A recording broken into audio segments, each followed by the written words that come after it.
Hey there, I'm Luke, and a while ago, I had this idea for a drone. It's a fully 3D printed modular FPV drone designed for freestyle flying, which looks like this.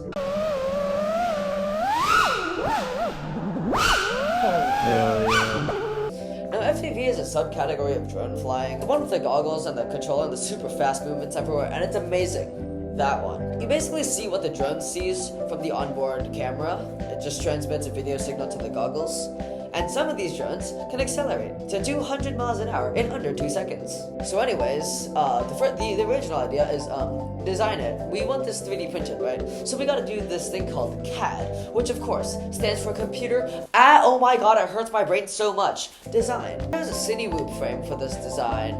Now, the Cine Whoop frame is really good because it has ducts making the air faster. It improves performance by a little bit.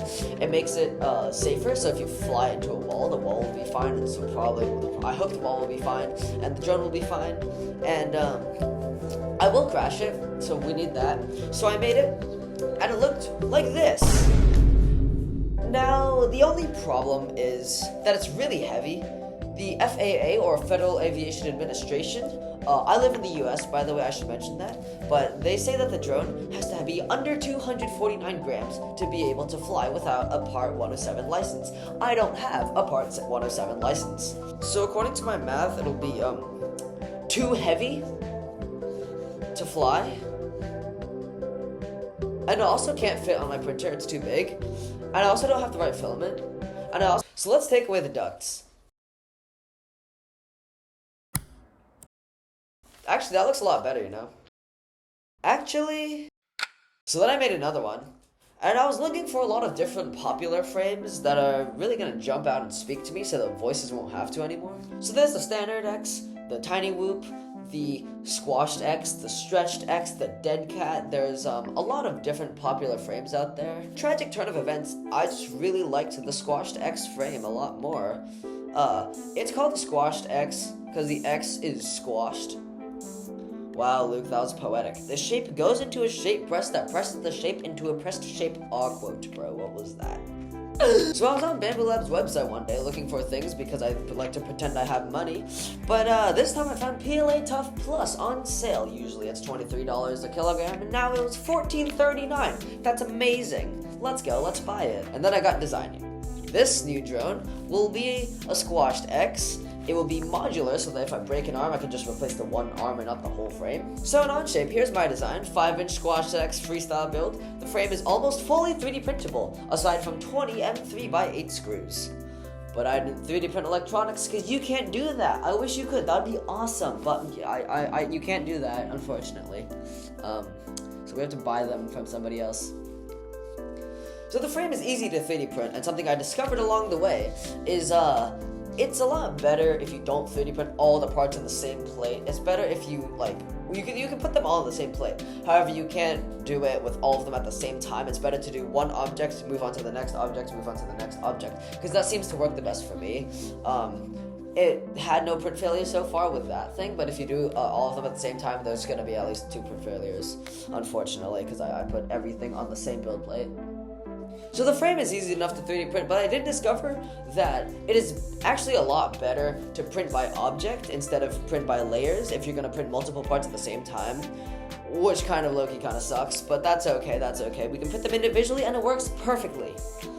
Now, because we're 3D printing this, we can do things that can't be done with carbon fiber.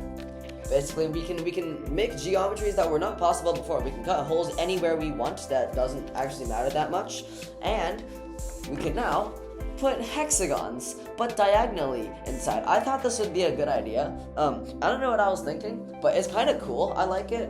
In the frame, it's like angled a little bit, so you could, the airflow, I don't know if it actually does much, but it looks really cool, because, you know, most of the time you're gonna fly forward, so if the air is directed back through the arms, because there are holes in the arms, because I thought that was smart, that would work a lot better. I don't know if that actually works, but that's how it is now. Anyway, let's get building.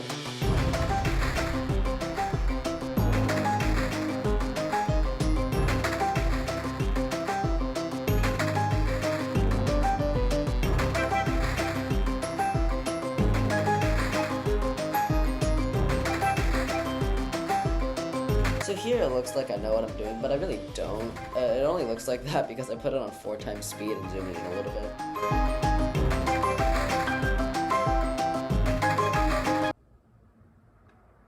It's been a whole day since I started printing this stuff, and surprisingly, we're almost done. And sleep deprived. Let's go.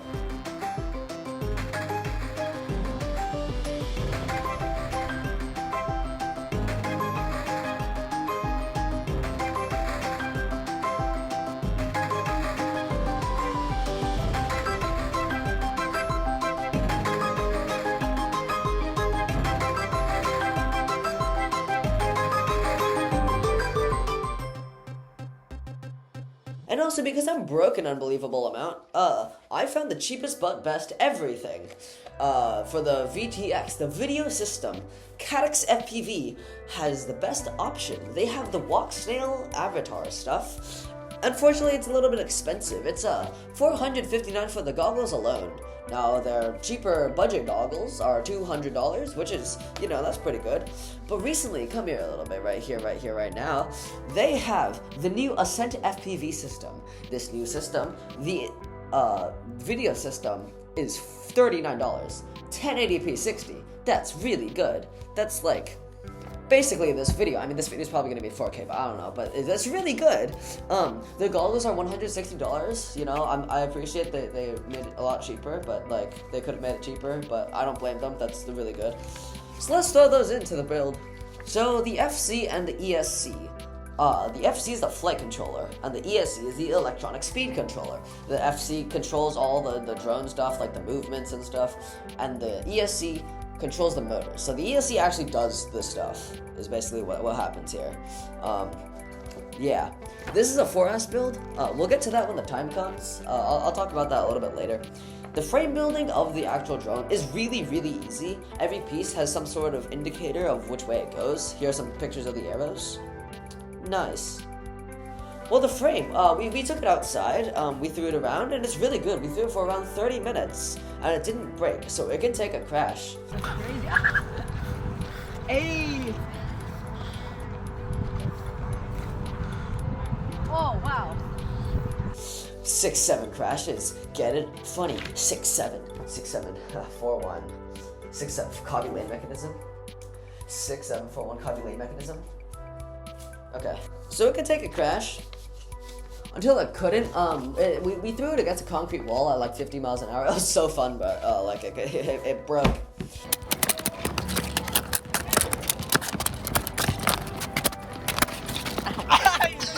Alright, so something I forgot to film is that I did center of gravity testing. I figured out the center of the plane in terms of geometrically, and then I just put a string here, and it works perfectly.